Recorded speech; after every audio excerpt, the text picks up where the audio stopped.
Non? Et voilà. Et ensuite, et par ailleurs, les présentations vous seront mises à disposition le plus rapidement possible hein, sur le site biogaz-aura.fr. Enfin, il y aura un lien qui vous guidera vers ce site-là. Voilà. Alors, pour commencer, avant de simplement passer dans les choses sérieuses et les nouvelles, eh bien, pour mémoire, hein, nous avons trois acteurs qui sont extrêmement stratégiques pour la méthanisation. C'est l'État, la région et l'ADEME, hein, puisque ce sont eux qui planifient et fixent les objectifs de déploiement de la méthanisation nationalement et en région, et qui parallèlement mettent en place les soutiens financiers pour atteindre ces objectifs. Ces trois acteurs-là ont été rejoints en région par 5 autres acteurs pour faire un total de 9 acteurs. Donc, vous voyez l'ensemble des logos en bas du diaporama qui ont signé la charte Ambition Biogaz 2023. L'objectif est de travailler tous ensemble au niveau institutionnel et technique pour promouvoir la méthanisation et contribuer à son déploiement. Alors, il y a différents moyens. Hein. Je vous les ai cités, enfin, je vous les ai écrits et pas tous de manière exhaustive. Simplement, il y a déjà aussi comme rôle nous, de vous mettre en exergue des retours d'expérience. Et je voulais mettre en valeur là aujourd'hui, en info de primeur, hein, on va dire, hein, le bilan 2021 de fonctionnement des unités de méthanisation en région vient d'être publié début de semaine. Là. Et donc, c'est un bilan que l'on réalise en lien, enfin, qui est piloté par la DREAL Alain Rochegude et auquel on contribue au Radoseur et qui est basé sur le retour de 90 enquêtes, enfin même plus de 90 enquêtes des méthaniseurs en région. On mettra à jour ce bilan de fonctionnement sur les données 2022, sans doute Alain et moi, fin 2023. Voilà, il y aura la mise à jour avec les données 2022. Récemment, donc début d'année, l'État a réajusté le tarif d'achat du biométhane en prenant avec une meilleure prise en compte de l'inflation en début de contrat. Parallèlement, vous allez voir des aides à l'investissement qui évoluent aussi. Sur le terrain, des acteurs que vous êtes qui comment dire, mettent en place des nouveaux modèles de méthanisation, adaptent aussi les niveaux d'investissement, etc. Bref, à notre sens, 2023, c'est une phase de relance pour redonner de la dynamique à la filière et sans doute que cela va contribuer chacun, vous, nous et l'État, pour redonner des perspectives et des nouveaux projets en région. Pour mémoire, on est à peu près à 140, un peu plus de 140 unités de méthanisation en fonctionnement en région. Vous êtes présenté des aides à l'investissement notamment, des aides publiques à l'investissement notamment. Alors, elles sont accessibles à plusieurs conditions, vous allez voir, elles seront détaillées, mais notamment, on tient à vous repréciser le fait qu'on vous demande de présenter vos projets en amont aux principaux partenaires régionaux, notamment lors des revues de projets en comité départemental méthanisation, ces comités départementaux qui sont animés par les DDT ou toute autre instance en lien avec la méthanisation dans les départements. Il y a parfois quelques variantes. Voilà, c'est très important que l'on puisse, au niveau institutionnel, avancer tous ensemble avec vous pour arriver à ne serait-ce qu'à une meilleure acceptabilité des projets et puis à faciliter aussi les démarches administratives. Voilà, eh bien, j'en ai terminé. Je vais passer donc maintenant la parole à Pierre Laurent pour l'ADEME qui va vous présenter les aides à l'investissement, les nouveautés d'aide à l'investissement, mais avant, un petit point sur les aides à la décision de l'ADEME. Merci Pierre, je te laisse Voilà, du je vais coup partager mon écran. partager ton écran. Voilà.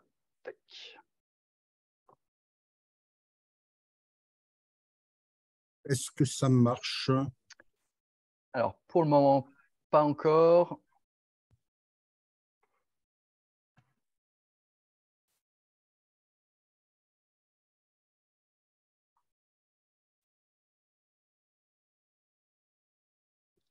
C'est bon, sinon. Je, tu me dis quand est-ce que ça Ouais, marche? pour le moment, non. Sinon, je vais reprendre le partage.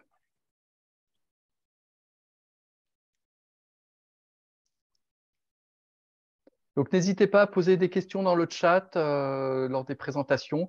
Et normalement, quand vous posez une question ou quand vous avez une remarque, Ça y est. pour certaines versions de Zoom, en tout cas ceux qui ont une version récente de Zoom, vous pouvez, quand vous passez sur la question, eh ben, mettre un petit pouce levé, enfin faire une réaction. Et ça, c'est important. Ça nous permettra de trier un petit peu les questions qu'on va reprendre. Voilà. Donc, n'hésitez pas à venir mettre un petit pouce sur les questions ou les remarques que vous souhaitez qu'on reprenne préférentiellement. Ok, bah là, c'est tout bon, Pierre. Allez, bah, je te laisse. Impeccable, merci. Bonjour à toutes et à tous. Donc, effectivement, comme le disait Guillaume, je vais faire un rappel sur les aides à la décision. C'est quand même un point important, même s'il n'y a pas beaucoup de nouveautés. Ensuite, parler des aides à l'investissement de l'ADEME et aussi, enfin, finir par quelques mots sur le fonds vert, qui est un nouveau dispositif, voilà, dans lequel l'ADEME est partiellement impliquée. Donc, on commence par les aides à la décision. Avec, on va parler des éléments de contexte, les types d'aide à la décision, quelques mots sur les études d'accompagnement qui sont une spécificité, et puis où trouver les cahiers des charges modèles de l'ADEME pour les différents types d'aide à la décision. Alors, l'idée, c'est que face à des tarifs d'achat du biométhane qui sont ce qu'ils sont, une recherche des baisses de coûts de production, un renforcement de la réglementation ICPE, des coûts supérieurs d'investissement, une intégration territoire locale parfois difficile, on le sait, et la recherche d'une nouvelle économie des projets. L'idée, c'est que de renforcer l'aide à la décision pour optimiser ces points-là.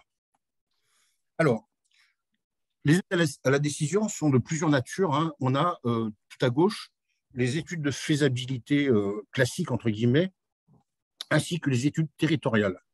Alors, les études territoriales, on est plus sur des études, par exemple, de gisement, de potentiel de développement sur un territoire à l'échelle d'un EPCI, par exemple, ou d'un département, ou à l'échelle infradépartementale. Et puis, des études technico-économiques de faisabilité d'un projet donné. Voilà, on est jusqu'à 70% d'aide sur ces études-là. Ensuite, on a les accompagnements de projets qui correspondent, voilà, aux AMO, assistance à maîtrise d'ouvrage avant construction, les études GRD de type 2. J'ai oublié les études GRD type 1 dans l'étude de faisabilité, hein. On a aussi dans l'accompagnement de projet, la concertation, la communication, des études agronomiques, juridiques, d'optimisation des financements, etc. Avec également un maximum de 70%. Bon, à droite, on a les investissements, j'y reviens plus tard. Alors, par rapport à l'accompagnement de projets, comme je le disais, on est sur des études de type AMO, technique, énergétique, dimensionnement selon le cahier des charges, assistance à maîtrise d'ouvrage ADEME. Je le répète, mais sur des actions de concertation, information, communication qui ont de plus en plus démontré leur utilité. Appui au montage de projets et de la recherche de financement, hein, cofinanceurs privés, SEM, collectivités, fonds de capitaux, financement citoyen, etc. L'appui au montage juridique, les études agronomiques dans le cadre de la problématique des cives, du système d'élevage, des itinéraires techniques, etc. Études géotechniques de reconnaissance et études de raccordement de type 2. Voilà. Et donc, pour terminer avec les aides à la décision, on a 3 cahiers des charges types que vous pouvez télécharger donc, sur le lien qui figure dans mon diaporama. Donc, comme il y a les études classiques territoriales de gisement à l'échelle d'un territoire ou de potentiel de développement de la méthanisation sur ce territoire, l'étude de faisabilité d'un projet donné, technico-économique, hein, et l'assistance à maîtrise d'ouvrage qui a également son cahier des charges type. Voilà. Donc là, je vais passer aux aides à l'investissement. Et là, effectivement, vous avez un lien, vous voyez, qui détaille ces aides à l'investissement pour des questions complémentaires, mais aussi, c'est le site Agir pour la transition sur lequel un porteur de projet s'inscrit et dépose son projet, qu'il s'agisse d'une demande d'aide à la décision ou d'une demande d'aide à l'investissement. Donc, ce lien est à avoir sous le coude, si j'ose dire. Alors, quels sont les les bénéficiaires possibles, on a bien sûr les entreprises agricoles qui sont les projets les plus nombreux, on va dire, mais aussi les industries agroalimentaires, puisque productrices de biodéchets, les associations, puisque rien n'empêche qu'un projet se fasse sous un statut associatif, bien sûr les développeurs privés, en lien ou pas avec des collectivités, hein, et dans le cadre, par exemple, de partenariats de type société d'économie mixte. Voilà. Donc, de bénéficiaires.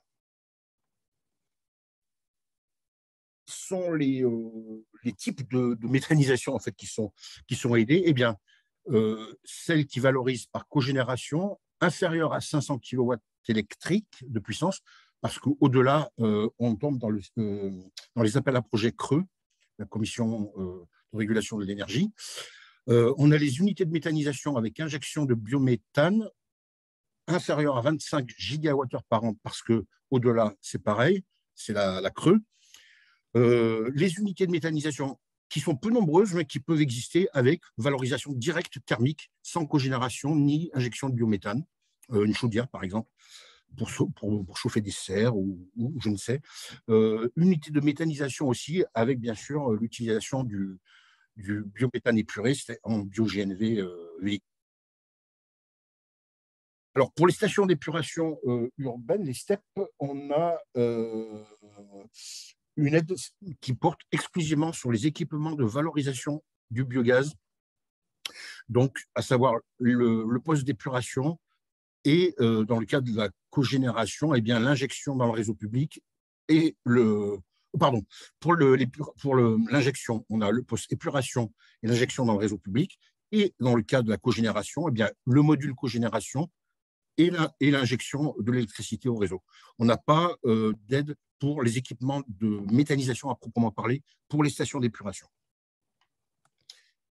Alors, les critères, en fait, qui sont les prérequis pour bénéficier de nos aides, bien sûr, il y a réalisation d'une étude préalable et puis des installations qui sont conformes à la réglementation, hein, avec dépôt et du forme du dossier ICPE et du permis de construire. Ça concerne la construction d'installations nouvelles ou bien l'extension d'installations existantes. Depuis 2021, les installations doivent être réalisées par des entreprises qui sont certifiées par le label Calimeta, soit déjà certifiées, soit en demande de certification, où on a un petit peu assoupli, justifiant de conditions équivalentes à examiner au cas par cas. Pour que, bien sûr, le projet permette au final d'avoir une réduction des émissions de gaz à effet de serre par rapport à la de référence sans méthanisation. On a aussi des cultures principales qui sont acceptées dans la limite de 10%. La réglementation nationale, c'est 15%. À l'ADEME, cette année, c'est 10%, et ce critère sera de 0% en 2024. Minima de 60% du potentiel énergétique du gisement global d'Intrant, voilà, sous forme de contrat ou de possession, si j'ose dire, en interne de déchets endogènes au projet, au porteur de projet. Et puis, une efficacité énergétique minimale de 50% en cogénération. Bon, on est à plus de 80% pour l'injection. Alors là, c'est les projets non éligibles. Alors, je reviens quand même sur les stations d'épuration. En fait, si elles sont éligibles sur le poste de valorisation du biogaz, mais tous les équipements de production de biogaz ne sont pas éligibles. Voilà. Alors, ne sont pas éligibles également les projets de production et de valorisation de biogaz sur une installation de stockage de déchets non dangereux, SDND, appelés vulgairement décharges, et ne sont pas éligibles les projets avec production et valorisation de biogaz consécutifs à un traitement mécanobiologique des ordures ménagères qui n'ont pas fait l'objet d'une collecte séparée. Parce qu'on a des problèmes après de qualité de digestat qui sont flagrantes.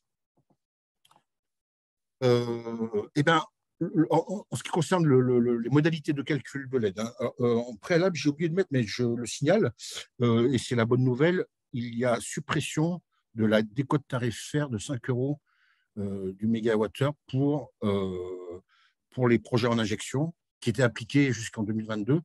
Lorsqu'il y avait une aide ADEME, il y avait une décote sur le tarif d'achat automatique, donc le tarif de vente plutôt du biométhane. Là, c'est supprimé et c'est tant mieux. Donc, on est sur un système forfaitaire pour 2023 avec 110 euros du mégawattheure PCI pour la cogénération, donc l'électricité, hein, avec une aide plafonnée à 250 000 euros par projet. Pour l'injection, on est à une aide forfaitaire de 45 euros mégawattheure PCS avec une aide plafonnée à 700 000 euros. Et l'aide totale alors, est écritée, et ça c'est nouveau vraiment pour 2023, au-delà de 10% de TRI. Voilà. Dès lors que le projet atteint, grâce à nos aides, 10% de TRI, ben on va écréter pour ne pas suraider les projets. Voilà.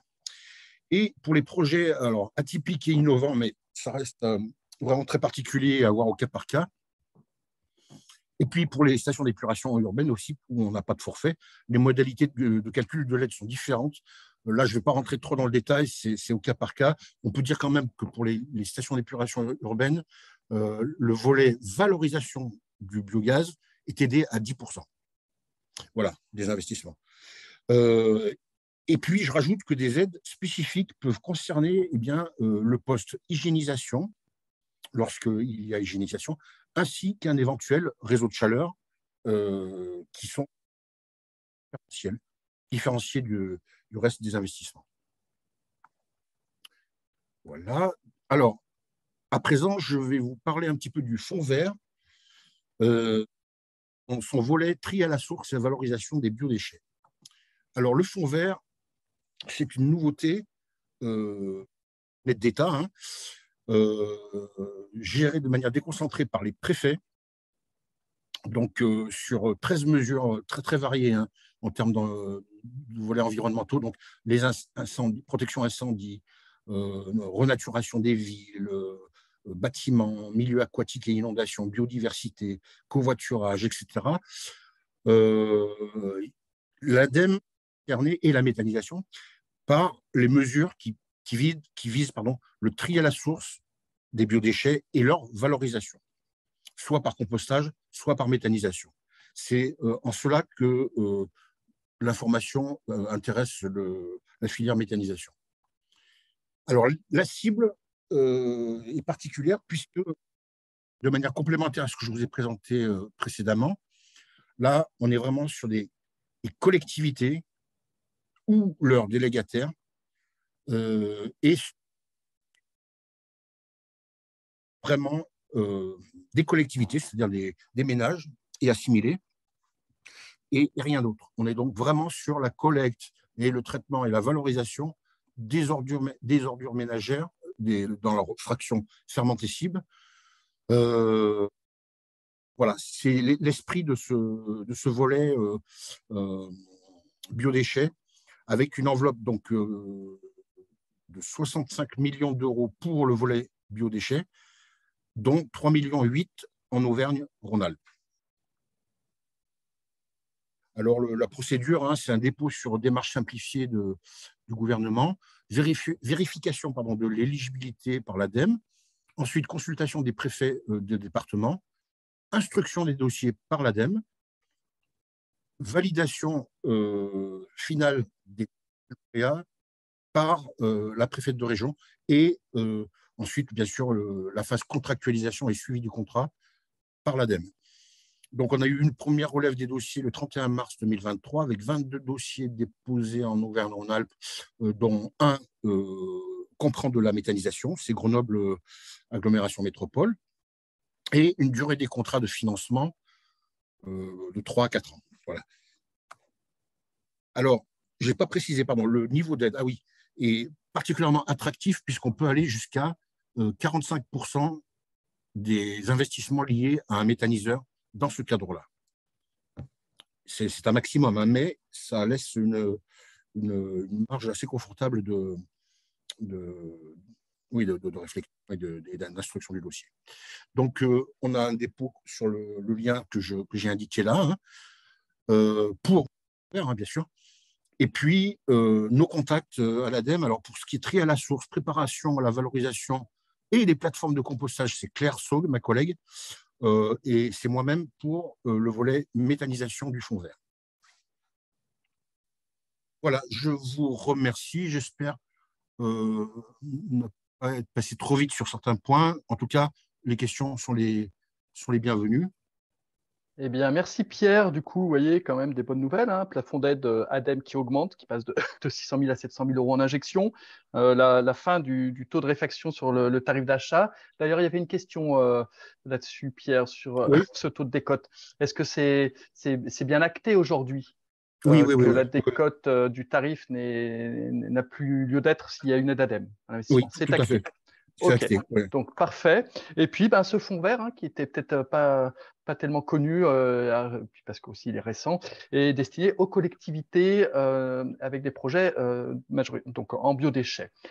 Puisque du coup, justement, on parle des En biodéchets, collectivités. pardon, en biodéchets des collectivités. Voilà, Des collectivités, oui, oui. biodéchets des collectivités en plus. Donc, c'est vrai que c'est, voilà. Mais un taux d'aide parallèlement, par ailleurs, qui est quand même intéressant en investissement à 45%. Je vais laisser justement la parole à une collectivité qui est collectivité de Belleville-sur-Saône, là, qui conduit le projet de méthanisation sur bout de steppe avec le CITO, qui avait une question. Est-ce que, Monsieur Morel, vous arrivez à prendre la main? Oui, vous Ok, m'entendez? allez, on y va. Vous pouvez mettre Bonjour à votre tous, caméra. merci Monsieur Laurent pour votre présentation. C'est juste une question d'ordre pratique. Pour une filière une bifilière avec les bouts d'épuration et autres déchets méthanogènes, pour les ratios d'aide financière sur l'épuration du biogaz et l'injection, c'est au ratio d'investissement, vous avez une règle de Oui, calcul ou c'est au cas par cas? oui, alors on a eu le cas de figure avec, et ça n'a pas changé hein, sur le principe, avec Rouen et Aglo, pardon, avec une filière avec deux files, hein, une file bout de steppe et une file biodéchets. Alors là, ce n'était pas des biodéchets des ménages en particulier, mais voilà.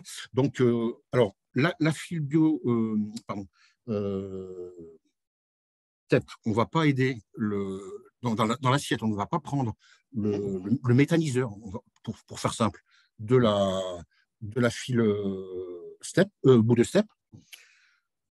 Par contre, on va aider sur le système forfaitaire que j'ai présenté, toute la file. D'accord. Voilà, donc en fait, il y a effectivement une séparation dans l'assiette éligible.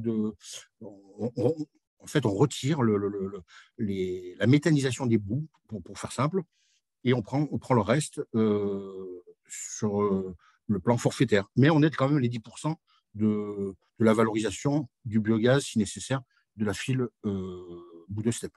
Merci, c'est clair et on présentera le dossier pour que vous puissiez avoir à la distinction des ratios d'investissement Voilà, entre les deux filières. on est à Merci. votre disponibilité. Ouais.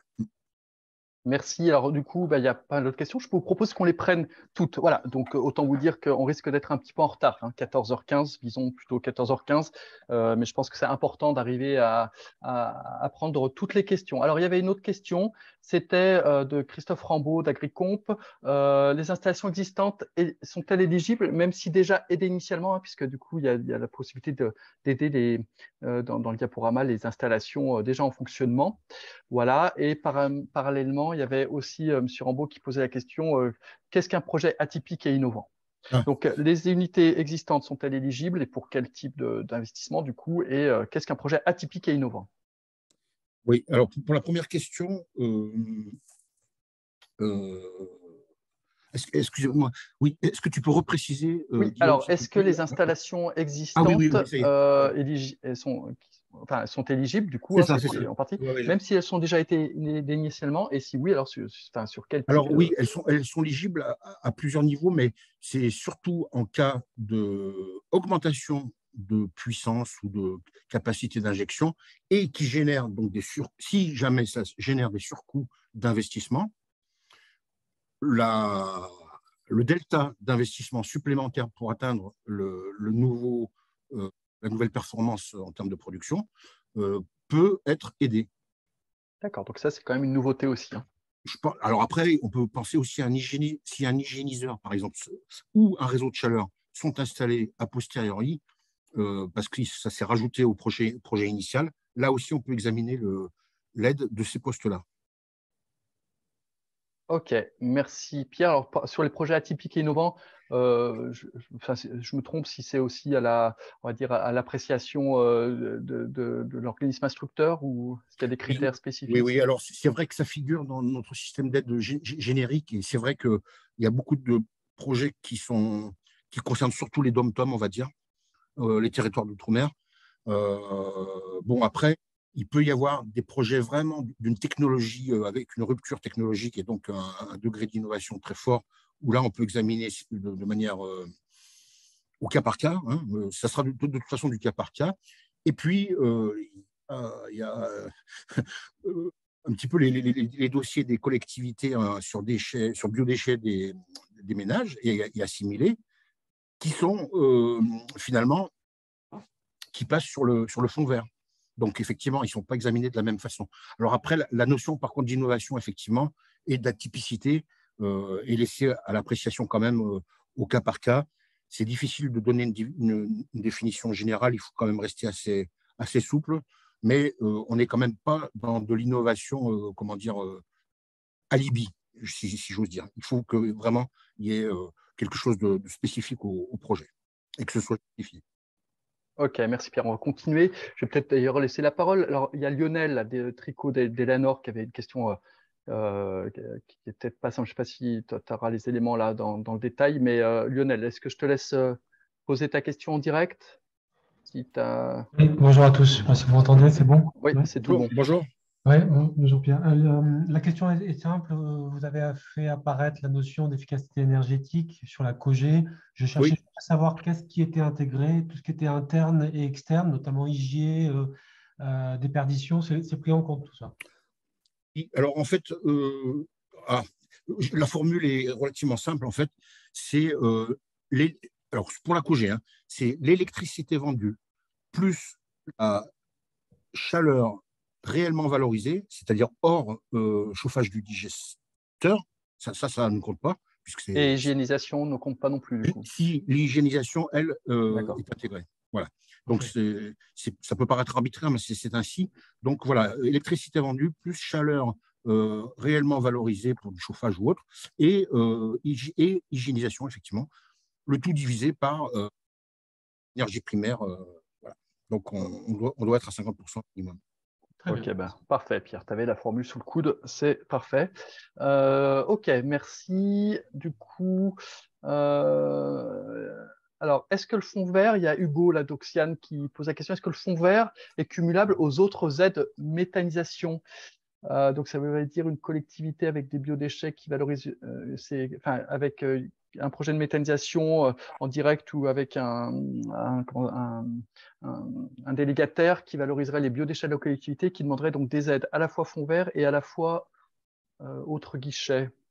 Alors, si on est vraiment sur un dossier éligible fonds vert pour la partie méthanisation, c'est-à-dire porté par une collectivité, je le rappelle, ou un délégataire, et qu'il s'agit bien à 100% de biodéchets de la collectivité. Alors, de mon point de vue, hein, la question ne se pose pas vraiment parce que le taux d'aide est tellement intéressant dans le cadre du fonds vert qu'il n'y a pas lieu de rajouter une aide ADEME. Après, ce qui peut se passer, mais ça, nous verrons. Hein. Si il y a des manques budgétaires sur un fonds ou un autre, il peut y avoir peut-être par défaut une prise en charge par l'ADEME si, par exemple, le fonds vert est épuisé, par exemple. Mais ça, ça reste. L'avenir le dira. C'est vrai qu'avec 45% d'aide Mais il n'y aura pas cumul des deux, quoi. à l'investissement, on risque de rapidement atteindre les 10% de TRI. D'ailleurs, il y avait une question Exactement. sur. Après, Ouais. Oui. après, je peux peut-être préciser globalement par rapport à cette question qui risque de revenir, qu'on va essayer de formaliser en tout cas des revues d'instruction de projets avec l'ADEME, le FEDER, la région, Oui, tout à fait. pour ne pas surfinancer un projet. Voilà. pour essayer de se caler pour se répartir des financements. Ouais, Voilà. c'est ça. Ouais. Oui, bonne remarque, la commission régionale des aides, hein, quelque part. Bah, disons Alors, que du coup, lorsqu'un projet enfin, en est... tout cas, il y aura une coordination, Ouais, effectivement, essayer de des se différents coordonner financeurs. entre Voilà. financeurs, ouais, tout à Oui, fait. voilà, c'est ça. Il y a- OK. Alors, juste, il y a une question. Alors, je vous remercie tous. Vous avez vraiment fait l'effort de vous renommer, la plupart, en tout cas, merci. Mais alors, pas Guillaume Rimaud. Et donc, Guillaume Rimaud, je ne sais pas de quel organisme vous êtes, mais je vous laisse prendre la parole. Mais votre question est simple, c'est préciser les 10% de TRI. En même temps, c'est-à-dire, qu'est-ce qu'on prend en compte dans le TRI? Voilà. Enfin, je vous laisse prendre la parole, peut-être. Oui, bonjour, je suis Bonjour. agriculteur. Et en fait, D'accord. c'est juste parce que c'est pas clair pour moi, ces abréviations. Bonjour, monsieur. Bah, Ah, OK. Bonjour. ouais. Alors, c'est le taux. Il s'agit du taux de rentabilité interne. J'avoue que même pour nous, c'est compliqué. Euh, c'est vraiment de l'ingénierie. Financière. Là, on est dans les mathématiques financières, hein. Donc là, la formule, je suis vraiment incapable de vous la donner. Euh, et c'est une notion comptable, en fait, ou économique, ou économique plutôt, qui traduit la rentabilité du projet par une prise en compte en fait de tous les excédents bruts d'exploitation cumulés sur la durée de vie du projet, et c'est le taux qui annule la valeur à jour, la vanne. C'est net. fait, Donc après c'est une affaire de spécialiste, je Non, mais dirais c'est à peu près comptable. ça.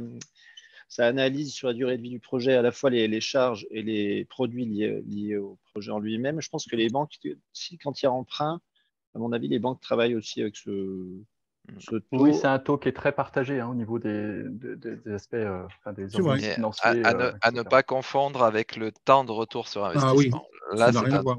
c'est Non, un là, taux de rentabilité interne. C'est Et ça. plus ce taux est élevé, plus le projet est rentable. Alors que quand on parle temps de retour sur investissement, bah, plus le temps de retour est élevé, moins le projet est rentable. Voilà. Il faut presque le comprendre, même si ce n'est pas Mm. exactement ça, comme étant le taux de rentabilité du projet, comme un placement. Voilà. Mais ce n'est pas exactement ça, mais ça s'en rapproche. Voilà. Ça traduit la rentabilité du projet. Voilà. Et pour le FEDER, on y viendra un peu plus tard, mais en fait, on vous accompagne. Déjà, on ne vous laisse pas tout seul sur ce type de questions. Et après, on vous demande en fait de produire les documents dont vous disposez forcément sur justement les charges et produits liés au projet. Et on a un outil qui nous permet, en fonction des aides publiques mobilisées, de définir ce fameux taux et d'ajuster, si besoin, les subventions pour être dans les clous de ce qu'on s'est fixé. Mais on ne vous abandonne pas, Voilà, on a des sur ce outils, sujet. on a des outils de calcul, etc. Quoi. Oui. Merci du coup. Alors, il y a Enzo qui souhaitait poser une question. Enzo, je te laisse prendre la parole. Oui. Sinon, alors, je vais prendre en direct du coup, hein. Enzo Casnici, donc de la Chambre d'agriculture du Rhône, posait la question: les aides pour les réseaux de chaleur et hygiénisation sont-elles mobilisables pour des projets déjà en fonctionnement? Donc, Oui. l'hygiénisation, on en a déjà un peu répondu, on va dire. Finalement, c'est des projets, du moment qu'il y a une augmentation de puissance quelque part derrière. C'est ça, hein. Et pour les réseaux de chaleur aussi, hein, je veux dire. Dans les deux cas, la réponse est oui. OK, ça marche. Merci. Alors, sur le décret, oui, c'est vrai que c'est Bénédicte Georges-Saint-Dopal qui souhaitait vraiment avoir les précisions sur la décote tarifaire. Et puis, j'ai oublié la deuxième partie de la question. Il y a un décret qui est sorti là-dessus, là, définitivement, ou pas? Sur cette décote du tarif qui est abolie aujourd'hui, si on a une aide ADEME. Oui, parce qu'on était en attente effectivement du décret en question. Ouais. Je n'ai pas je n'ai pas la date, et il faudrait que je me rapproche de mes collègues du siège pour apporter ces précisions-là. OK, mais on va dire que si le décret n'est pas sorti, aujourd'hui, c'est effectif quand même. Oui, parce Dossier qu'on est quasiment sûr. Enfin, on l'a inscrit dans notre système d'aide 2023 parce qu'on a de bonnes raisons de penser que pour nous, c'est sûr, quoi. D'accord, mais quand même. Mais on ne voulait pas non plus reporter encore pour des raisons de signature. Bon, voilà, c'est un parti pris. Hein. OK, bon. Du coup, dès que le décret sera sorti, on vous en informera, bien sûr. Oui. Je pense que la question qu'il y a derrière, hein, Bénédicte, c'est aujourd'hui un projet va voir l'ADEME, du coup, alors que le décret n'est pas sorti, est-ce que la décote fonctionne, quoi, en gros, hein? Ouais, c'est exactement ça, hein. Merci C'est- de reformuler. Mais si on dépose aujourd'hui, étant donné que le décret il n'est pas sorti, parce qu'il va certainement sortir en même temps que les nouveaux tarifs, Oui, oui, oui. comment l'analyse l'ADEME en fait? Il laisse attendre ce décret ou est-ce qu'il Non, instruit non, d'ores et déjà? on instruit d'ores et déjà. Ok. Ok. Merci. Alors, je continue rapidement. Je pense avoir déjà. Oui, la présentation. Il y a une question sur la présentation. Elle sera disponible, hein, je l'ai dit en début de webinaire. L'enregistrement et les présentations seront disponibles. Je vous enverrai un lien pour revisionner et puis télécharger les présentations. Alors, qu'est-ce qu'une unité de microméthanisation, là, une puissance minimum requise de cogénération afin d'être éligible aux aides? Alors, oui, est-ce qu'en cogénération, alors les projets de cogénération, on n'en voit pas beaucoup hein, en ce moment, mais du coup, est-ce qu'il y a une puissance minimum pour être éligible aux aides? J'avoue que je n'ai pas la réponse. À un moment donné, Euh, c'était le cas, mais pour être honnête, je ne sais plus. Je ne sais pas pour 2023. Euh, Après, en microméthanisation, bon, il faut quand même s'intéresser à la question, quoi. Et là, peut-être qu'on peut rejoindre au cas par cas la notion d'innovation. Il faut voir. Donc, je pense que c'est vraiment du cas par cas. Et par contre, je n'ai pas la réponse en termes de puissance minimale, quoi. Ok. Et puis, ben, la dernière remarque, c'est sur les délais, hein. Je crois que c'est effectivement pas simple là, pour l'ADEME avec les fonds verts, etc., là, qui est arrivé. Mais c'est vrai qu'il y a les pépinières du Buvet là, qui signalent ils vous ont sollicité hein, pour avoir des aides. Et voilà, ils sont en attente un petit peu de retour. Alors, il faut savoir que tu as des délais là, par rapport en moyenne, quand on dépose aujourd'hui.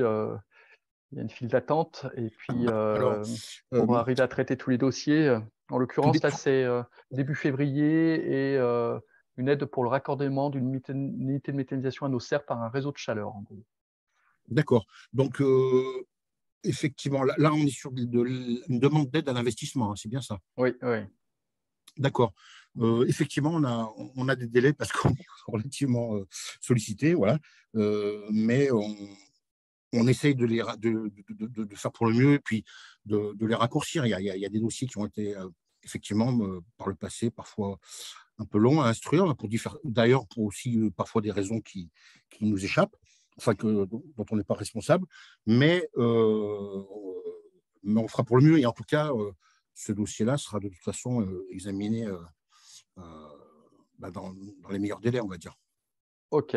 Écoute, merci Pierre Pépinière donc du Buyet, B-U-Y-E-T. C'est bien noté. Est-ce que oui, alors je ne vais pas dire la réponse, mais je crois connaître les dispositifs ADEME là que tu nous as présentés. C'est régional ou c'est national? C'est national. Voilà, hein, c'est la même chose dans toutes les régions de France. Oh, oui, oui, oui. Euh, alors, il y a Lionel qui renchaîne. Est-ce qu'un projet en microméta et biodéchets, tout horizon, c'est-à-dire pas uniquement de biodéchets de collectivité, seront considérés comme innovants ou éligibles au fonds vert? Alors, biodéchets de tout horizon, donc pas uniquement collectivité. Voilà. Est-ce que c'est éligible au fonds vert? Non, non, non, ce sera éligible aux aides ADEME de méthanisation classique. Ok. Merci Pierre. Je pense que j'ai fait le tour des questions. Sinon, si j'ai loupé une question, n'hésitez pas à lever la main pour que je la reprenne et que je la repère. Je crois qu'on a à peu près tout fait. Donc merci à tous. On va passer à la présentation des aides possibles à mobiliser pour la méthanisation dans le cadre du fonds européen FEDER. Et je reprendrai éventuellement s'il y a d'autres questions pour l'ADEME, on pourrait y revenir. Allez, je laisse la Oui, parole donc alors, à Yannick et Yann. le temps que je repartage mon écran. Ah, il faut que Pierre arrête. Ouais, il faut Sinon, que je fasse une manip là, je pense. Mais alors, ah oui, arrêtez le partage, d'accord, ok, ça tac. marche.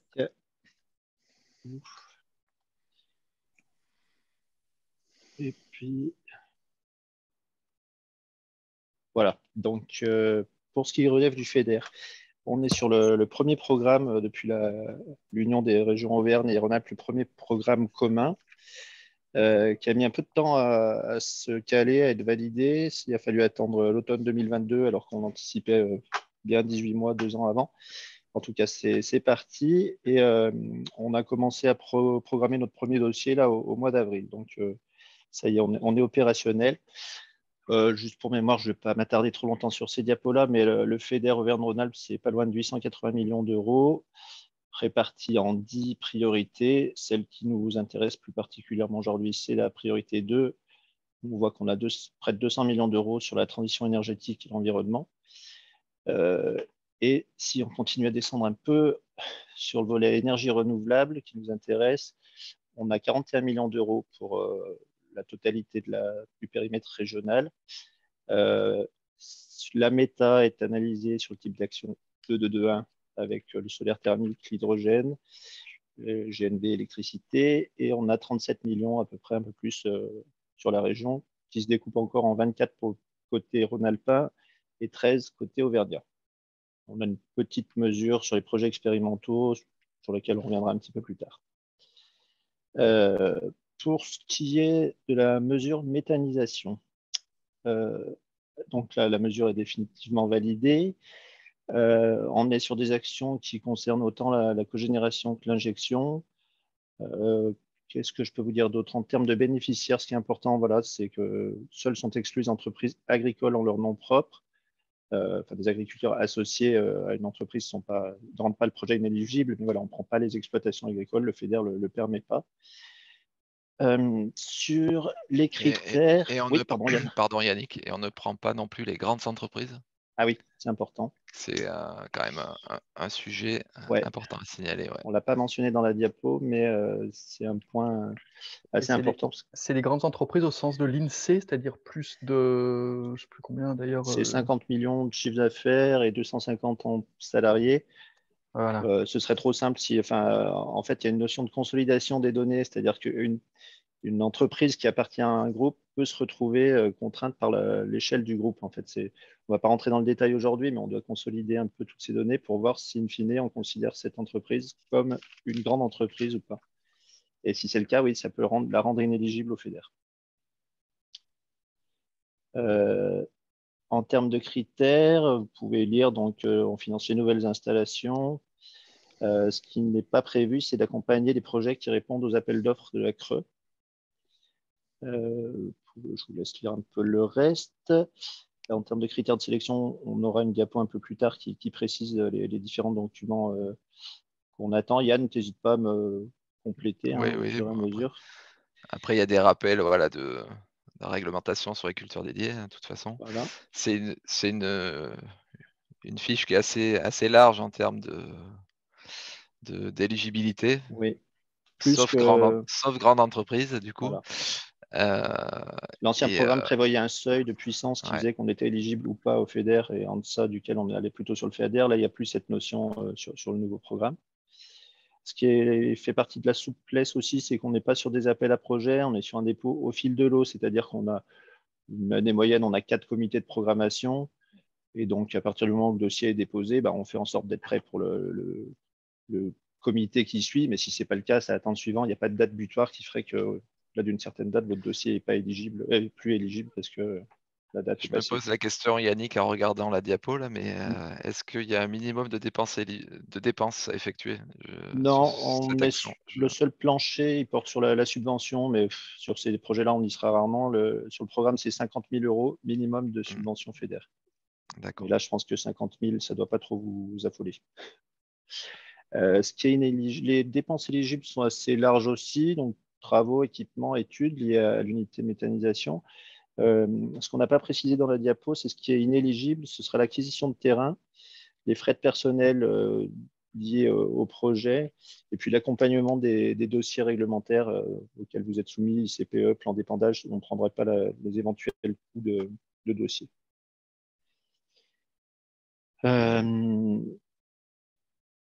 Prenez pas peur sur la liste des pièces administratives à fournir, c'est finalement assez classique. Il y a une analyse des comptes de l'entreprise, les différents documents que vous devez avoir l'habitude de fournir lorsqu'il s'agit de demandes de subventions publiques. Ce qui est très important, un peu plus tard, on va vous donner les contacts en fait, des personnes qui travaillent sur le sujet, et il ne faut surtout pas, même c'est très préconisé en fait, d'avoir le plus d'échanges possible en amont pour qu'on vous accompagne. L'idée, ce n'est pas qu'il y ait un coup près un jour pour vous dire votre demande est rejetée. C'est que si dès le début, on voit que c'est inéligible, on vous évite de travailler pour rien.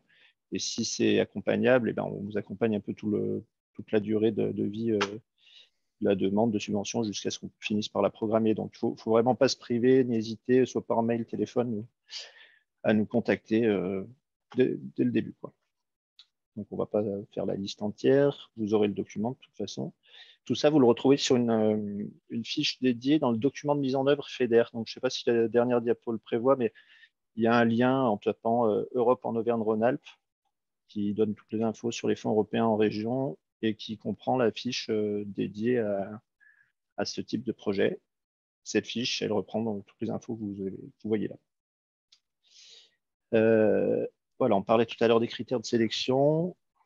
Donc ça, pareil, on vous fournit, à partir du moment où on entame les échanges, on vous communique nos besoins sur les différents documents pour respecter les critères. En fait, la diapo d'avant, on était vraiment sur les pièces socles. En fait, vraiment il faudra ces pièces pour l'ensemble des projets, en gros. Après, en fonction qu'on soit entreprise ou collectivité, il faut prendre le bon paquet, quoi, en gros. Mais sinon, toutes les autres pièces, il les faudra sur un projet. Et si on passe à la diapo d'après, on est vraiment sur le plus domaine. sur d'autres critères et on aura des pièces à vous demander en fonction de la typologie de votre projet. Notamment si par exemple c'est un projet agricole, on aura des pièces avec un volet agronomique, un bilan fourrager. Et bien entendu que si on est sur un projet de bout de steppe, on ne va pas vous demander ça. Voilà. On peut rajouter qu'on travaillera. L'entrée se fait par le FEDER. On travaille en assez bonne entente avec la direction de l'environnement de la région. Et donc, Yann ou ses collègues peuvent être associés au dossier pour une vision plus technique et plus de fond de vos projets. Et comme je disais tout à l'heure, on aura forcément sur les dossiers un échange avec la région et aussi l'ADEME, en tout cas pour la plupart des projets. Donc, tout ça, vous l'aurez. Je te laisse développer un peu un petit zoom sur le volet agronomique. Ouais, peut-être juste à la diapo d'avant, juste insister sur un petit point. Il y a une volonté, l'avant-dernière ligne, empreinte environnementale. Il y a des réglementations européennes, enfin une directive européenne là, qui impose de plus en plus de qualité au projet. Et donc, du coup, on prend en compte aussi ces perspectives qualitatives sur les projets, notamment à travers, par exemple, l'exemple de la couverture des fosses de stockage de digestat, torcheur automatique. C'est des choses qui vont devenir de plus en plus demandées, en fait, et qui vont, dans les années qui viennent, qui risquent c'est un sujet qui va monter, donc c'est pour ça qu'on le prend en compte. Et puis le dernier point, la rentabilité, on aura aussi une analyse économique comme a pu faire l'ADEME. Oui, ça me permet juste de rebondir sur le sujet qui vous intéresse, c'est aussi combien on peut vous donner, quel taux. On n'a pas forcément toujours les mêmes règles entre financeurs. Nous, ce qui s'applique, c'est des régimes d'encadrement aux entreprises qui finalement sont plutôt favorables en termes de taux, mais on va pondérer ça avec le fameux TRI qu'on évoquait tout à l'heure. Donc, j'aurais du mal à vous communiquer un taux. Il n'y a pas de maximum prévu, mais c'est vraiment le TRI qui va définir notre niveau d'intervention. Donc, ça, on le cale ensemble quand on commence à échanger avec vous. On voit les besoins que vous affichez, en fait. Vous allez faire un plan de financement en disant, nous, on souhaiterait bénéficier de tant de financement public et on regarde si ça rentre en gros dans. Et puis c'est tout le sens aussi des revues de projets qu'on peut avoir pour équilibrer un peu, répartir un peu les financements entre les projets aussi. Voilà. Et donc si on passe à la diapo d'après, là c'est simplement une diapo pour préciser un peu sur les volets, les projets agricoles, qu'il y a des points de vigilance importants à travers les documents qu'on va vous demander, et qui vise à sensibiliser les porteurs de projets ou les apporteurs de matière sur leur autonomie fourragère, sur par exemple, s'il y a un projet qui est concerné par l'incorporation de culture sur les stockages à étudier, les alternatives à étudier aussi en fonction de l'année en cours. Si c'est une année sèche, bah, voilà, on va avoir des difficultés. Donc, il faut prévoir les plans d'appro sur plusieurs années, avec des années sèches et d'autres plus humides. Pouvoir justifier des rendements qu'on indique dans les études de faisabilité. Voilà. L'idée, c'est qu'on construise des projets de méthanisation qui soient pérennes et qu'on évite aussi d'intensifier les pratiques de fertilisation ou d'irrigation autant que faire se peut. Sur la partie bilan fourrager, bah oui, c'est d'éviter qu'on se retrouve avec des éleveurs qui n'arrivent plus à nourrir leurs bêtes. Donc, ces deux outils, c'est surtout de la sensibilisation. Tu peux passer, Yannick. Ouais. Il y avait un petit focus sur l'autre mesure, en fait, sur les projets expérimentaux dans le domaine énergétique. Je vous laisserai prendre connaissance un peu des actions qui pourraient être accompagnées. Il faut avoir en tête que c'est voilà, les montants de la maquette précisée, là, 4 millions d'euros, 3 Rhône-Alpes et 1 côté Auvergnat.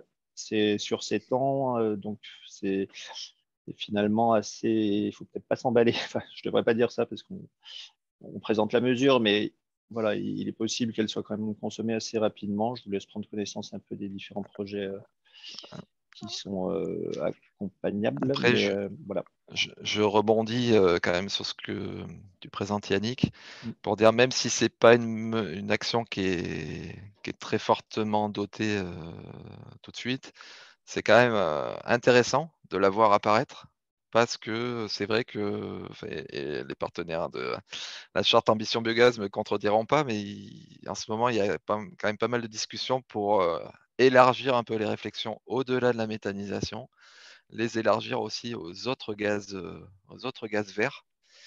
Et il y a aussi des réflexions sur la décarbonation, essayer d'améliorer la qualité des unités de méthanisation. Par exemple, quand on voit le captage du CO2, ça peut se faire sur une unité de méthanisation et ça peut contribuer encore à renforcer l'image vertueuse de la méthanisation que de capter ces gaz résiduels. Donc, malgré tout, ça reste quelque chose, à mon avis, un signal intéressant. D'autant que sur ce point-là, hein, Yann, je crois que jusqu'à récemment, il n'y avait pas la possibilité en région d'avoir de financement sur les outils pour capter le CO2. Tout à fait, ouais. C'est pour ça, oui, que je me permets d'appuyer, même si c'est pas forcément très doté. On est quand même en début de programme, donc ça vaut la peine. C'est quand même quelque chose d'intéressant. On consomme vite, mais donc pour l'instant, c'est accessible encore, mais voilà, pas traîner. En termes de bénéficiaires, de critères, bon, je vous laisse prendre connaissance des différents éléments. Il n'y a rien de particulier. Ce qu'on affiche ici, donc, au niveau de la direction des fonds européens et du FEDER, on est organisé en 3 unités géographiques et 2 situées à Lyon, centre et est. Donc, l'unité centre porte sur les départements du Rhône, de la Drôme, de l'Ardèche et de l'Isère, si je ne dis pas de dannerie. Et l'unité est sur les Savoies et l'Ain. L'unité ouest est située à Clermont, donc en fonction de la localisation de votre projet, vous voyez les coordonnées des personnes, clairement, donc pour le reste de la région Auvergne-Rhône-Alpes. Donc, surtout ne pas hésiter à utiliser ces adresses dès qu'il y a une question. Ok, merci. Il reste une diapo que vous allez voir qui est intéressante. Il va falloir rester. Néanmoins, du coup, on prend. Qu'est-ce que tu en penses, Yann? On prend les questions. Il y a quelques questions là sur le FEDER. Comme tu veux, ça peut aller très vite. Hein. Vas-y, allez, on finit avec la dernière diapo. Ça permettra de répondre. Alors moi, je voulais insister sur le volet d'essayer de construire justement la complémentarité entre ces différents dispositifs. Alors, beaucoup peut-être vont s'étonner qu'on n'arrive pas à avoir un dispositif commun, un ADEME région, FEDER. Il y a quand même pas mal de contraintes à avoir pour construire des choses comme ça. Ça peut vite être très compliqué. Mais bon, sachez, voilà, ce que je répète depuis le début, c'est qu'on essaye de se coordonner et d'être dans la complémentarité d'intervention. Alors pour ce qui est de la région, il n'y a pas encore de dispositif. Il n'y en avait pas, il avait été suspendu en 2022, mais il y a un travail qui a été bien amorcé et dont on espère voilà, une validation avant l'été. Bon, je ne veux pas vendre du rêve, c'est pas gagné. Mais bon, voilà, la méthanisation fait toujours partie des objectifs politiques importants. On continue de travailler avec nos partenaires là, dans le cadre de la charte ambition biogaz, avec l'élargissement au gaz vert qui peut être très intéressant en termes de production aussi. On analyse ensemble les projets à l'échelle départementale. C'est pour ça que je réinsiste par rapport à ce que disait Guillaume au début. Il y a quand même c'est fortement recommandé, voire obligatoire, de présenter son projet en amont, pas une fois que tout est ficelé, mais suffisamment en amont en comité départemental méthanisation, sauf s'il n'y en a pas, auquel cas il faut se rapprocher des principaux partenaires. Donc cette année, la région a des moyens assez faibles sur la méthanisation, mais on est en train de reproposer une stratégie à notre vice-président, et on espère que ça remonte en puissance l'année prochaine.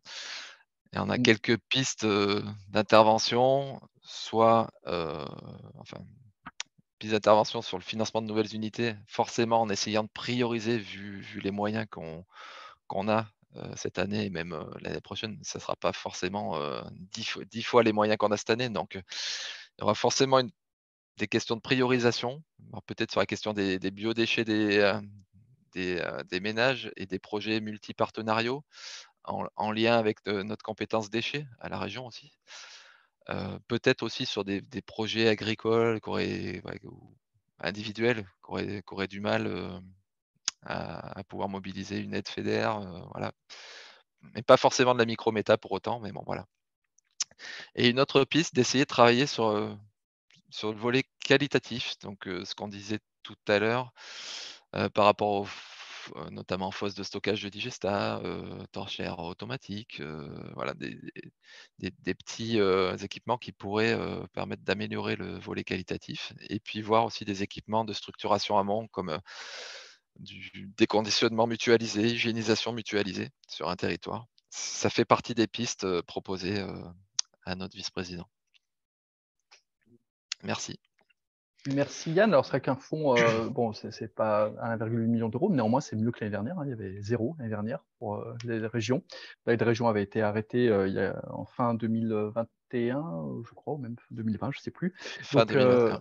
Fin 2021. Donc, du coup, c'est quand même voilà, une bonne nouvelle, le retour de la région en tant que telle. Et par ailleurs, ben, du coup, la région est à nouveau aussi présente en tant que autorité de gestion du FEDER. Simplement, sur les pistes de travail, après, on va prendre quelques questions, mais sur le volet qualitatif, tu citais torchère automatique et gazomètre sur Digesta, qui ne sont pas actés encore, hein, mais que vous avez proposé au président. C'est sur les unités existantes, du coup. Hein. Alors oui, ça serait éligible, ça serait des dépenses éligibles dans les nouveaux projets. Par Oui. contre, ça pourrait être financé en plus sur des installations existantes. Voilà. À Par voir contre, si c'est retenu ou pas, quoi. Voilà, à voir si c'est retenu ou pas. Et par souci de complémentarité, vu que l'ADEME, par exemple, pourrait prendre des extensions d'installation, nous, on n'irait pas forcément sur des extensions. On serait plutôt essayer d'aller sur ce volet qualitatif. Voilà. Ok. Du coup, merci Yann. Alors, si je reprends pour le FEDER, pas de taux maximum prévu, une pondération avec un TRI. Alors, le TRI, le niveau En de fait, TRI n'est pas ouais. non plus forcément acté, si ou Alors, non? pour ce qui est du taux, le régime d'encadrement, en fait, il est très large, parce qu'il permet d'aller à des taux en fonction d'où est située l'entreprise, de sa taille. On pourrait même aller, c'est le régime environnement qui est très similaire à celui de l'ADEME, qui permettrait même d'aller à 60% d'aide publique. Mais ça, on s'en sert de souplesse, comme ça, on jongle un peu avec les différentes dépenses que vous pouvez nous présenter pour limiter les justificatifs à fournir. Concrètement, du coup, le taux de 60%, c'est pas celui qu'on applique à l'échelle de votre projet. Et du coup, le TRI, là, on est parti sur 8%, sans que ce soit réellement ça répond pas à un règlement européen qui nous impose ce 8%. Hein. c'est plus suite à des échanges avec la direction de l'environnement. Voilà, c'est ce qui a D'accord. semblé pertinent. Mais voilà, les deux règles, c'est celle-ci. Ok. Merci Yannick. Bah, je vais prendre quelques questions. Alors d'abord, peut-être Hugo. Hugo, je te laisse prendre la parole si tu peux. Voilà, une question simple, néanmoins, qui effectivement demande éclaircissement. Je ne sais pas si tu peux prendre la parole. Alors, du coup, la question d'Hugo, hein, c'était sur le règle des cumuls non-cumuls avec des aides départementales. Pour ce qui est du FEDER, il n'y a pas de contraintes sur les cumuls possibles. Enfin, on a des projets FEDER ADEME, on pourrait avoir des projets FEDER département. Après, c'est juste que ça s'intègre dans le cumul des aides publiques et des plafonds autorisés, mais il n'y a pas de contre-indication à cumuler. Et des TRI. Comme Ok. disait Yann tout à l'heure, l'intérêt, c'est pas forcément, et pour vous et pour les financeurs, c'est pas de retrouver enfin, 3 4 cofinanceurs sur le même projet. L'intérêt, c'est que chacun optimise un peu ses fonds. Et donc, 2, c'est assez classique. 1, ce serait possible. Le FEDER c'est pas comme le FEADER. Il n'y a pas 1 euro de fonds européens Voilà. pour X euros de contrepartie publique. On Ok. peut intervenir seul sur un projet. C'est même simple, du coup, comme ça. Mais voilà, il n'y a pas de contraintes particulières là-dessus.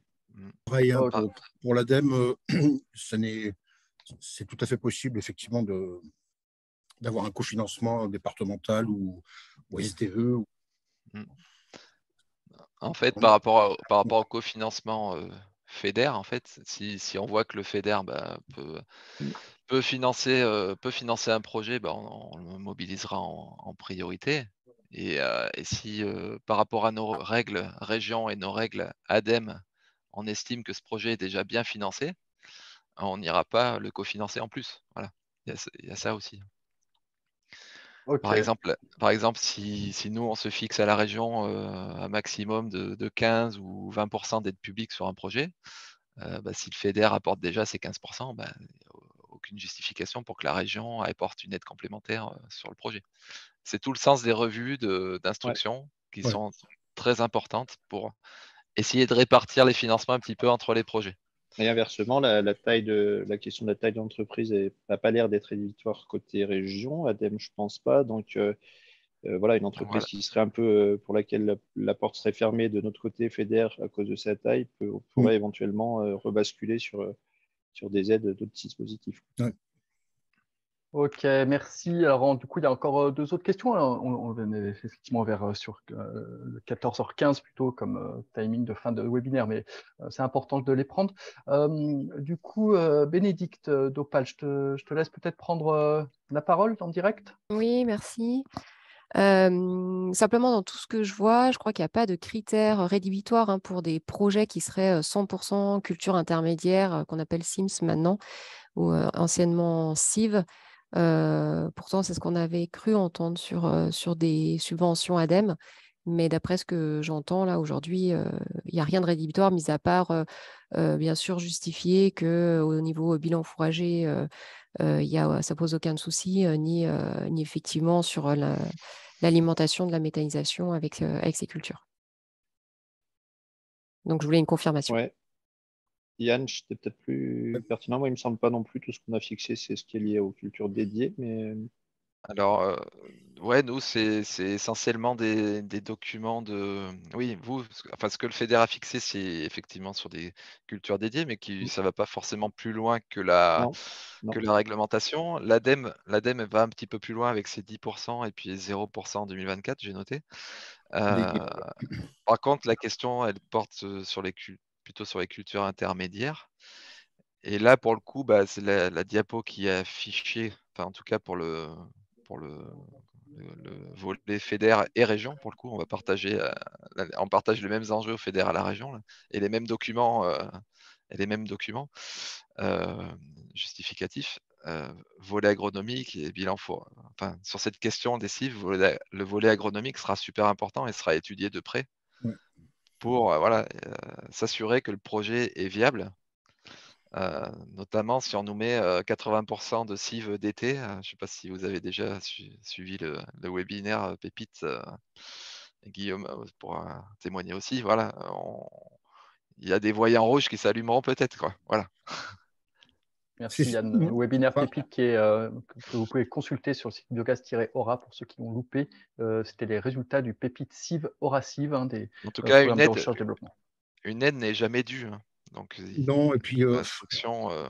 Moi, j'avoue que je ne suis pas très à l'aise par rapport à la réponse que je peux apporter, je le dis très franchement, dans la mesure où, en fait, bon, on n'a pas vraiment de théologie, de dogme à l'ADEME anti-CIV, hein, enfin, j'appelle ça, selon leur ancienne appellation, acronyme. Cependant, il faut être un peu réaliste. On a été quand même chahuté sur des dossiers où il y avait beaucoup de CIV. Quand je dis on, c'est par diverses parties, quoi. En termes d'acceptabilité, c'est pas toujours facile. J'en ai pas parlé volontairement parce que dans les règles ADEME, vous pouvez le retrouver sur notre site, c'est chaque direction régionale, pour le coup, qui va décider d'un maximum de CIV, en fait. Nous, on ne l'a pas encore fait, pour être honnête, parce qu'on veut avoir, d'une part, on n'a pas été confronté donc on ne bloque pas les projets à cause de ça, hein, mais si on devait recevoir un projet à 100% CIV, de toute façon, il faudra qu'on reboucle avec une certaine harmonisation quand même avec les collègues des autres régions, même si chaque région a ses spécificités agroclimatiques, si j'ose dire. Et puis, c'est surtout un échange qu'on souhaite avoir au sein de la charte Ambition Biogaz pour quand même se concerter sur ce sujet. Là, on est sur un cas de figure radical, si j'ose dire, à 100% de CIV. Donc, moi, je ne peux pas répondre aujourd'hui à cela, quoi. On n'a pas. Ouais, voilà, merci, pour être franc, quoi. Effectivement, on a compris que ce n'est pas forcément des projets qui sont dans la cible des aides à l'investissement, en tout cas, et que ça sera en fonction aussi de l'appréciation et puis des autres projets qui en face, quoi. Et puis, il y a aussi un autre élément qui compte aussi au niveau de l'ADEME, c'est que même si on n'a pas de dogme très. Voilà, on essaie d'être plutôt pragmatique, quoi, tant que faire se peut. Mais Gine, on aide quand même la méthanisation au titre du traitement de déchets, d'où le fonds économie circulaire. Bon, le fonds chaleur, c'est un peu plus élargi, mais néanmoins, historiquement, c'est quand même un traitement de déchets et auquel se sont rajoutés de plus en plus des matières qui ne sont pas des déchets. Bon, c'est quand même à prendre en compte, quoi. Voilà, on ne peut pas, par exemple, mobiliser du fonds économie circulaire sur un projet 100% CIV, puisqu'il y a zéro déchet. Voilà. Donc, ça soulève une autre question, du coup, en parallèle, par Christophe Rambaud d'Agricomp, qui dit, voilà, et pour un projet 100% biodéchets, donc 100% biodéchets non en totalité de collectivité, parce que pour les 100% biodéchets collectivité, il y a le fonds vert. Voilà. Pour un projet 100% biodéchets, IAA, collectivité et autres, comment vous voyez approcher ce type de projet, du coup? Pour l'ADEME, ça rentre tout à fait dans les clous d'une aide à l'investissement ADEME, pas fonds vert. OK. Merci. Fédère, vous voulez rajouter quelque chose, Yann et Yannick? Après, il y a une dernière question finale, on va dire macro, à laquelle on va passer, mais sinon, c'est tout bon pour… Je pensais à quelque chose, juste un complément de réponse sur les CIV, mais tu aurais pu aussi le dire, Guillaume. Au niveau macro, jusqu'ici, il y a deux échelles, il y a l'échelle du projet et l'échelle macro. Au niveau macro, jusqu'ici, les CIV sont très très peu mobilisés, le potentiel CIV. Oui, c'est vrai.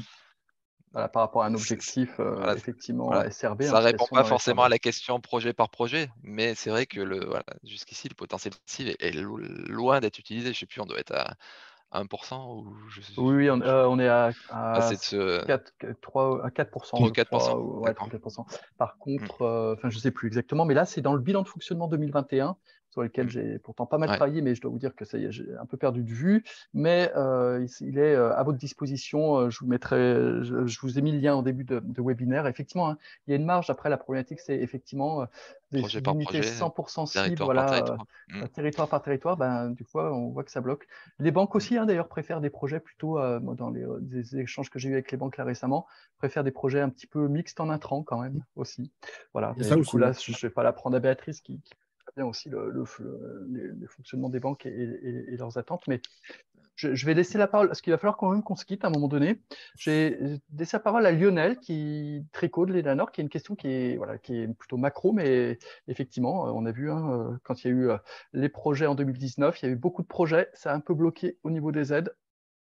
Lionel, je te laisse prendre la parole. Oui, tu as tout dit en fait. La question de fond, c'est on a eu une année 2022 compliquée. On pressent une 2023 qui va logiquement être complètement différente. Est-ce que les budgets ont été construits, bâtis justement sur ce prévisionnel et pas bâtis simplement sur les études de FESA 2022 ou les études GRDF qui étaient très pauvres en quantité? En gros, est-ce qu'on aura de l'argent pour tous les projets qu'on va monter cette année? C'est une bonne question. En tout cas, on essaye d'avoir une vue le plus amont, en fait, voilà, que les études de faisabilité, et puis d'essayer de commencer à travailler sur les projets qui ont déjà réalisé une étude détaillée, par exemple avec GRDF, ou de pouvoir identifier un peu le bruit de fond. Mais les budgets, ils n'augmentent, enfin, en tout cas pour la région, ils n'augmentent pas aussi vite que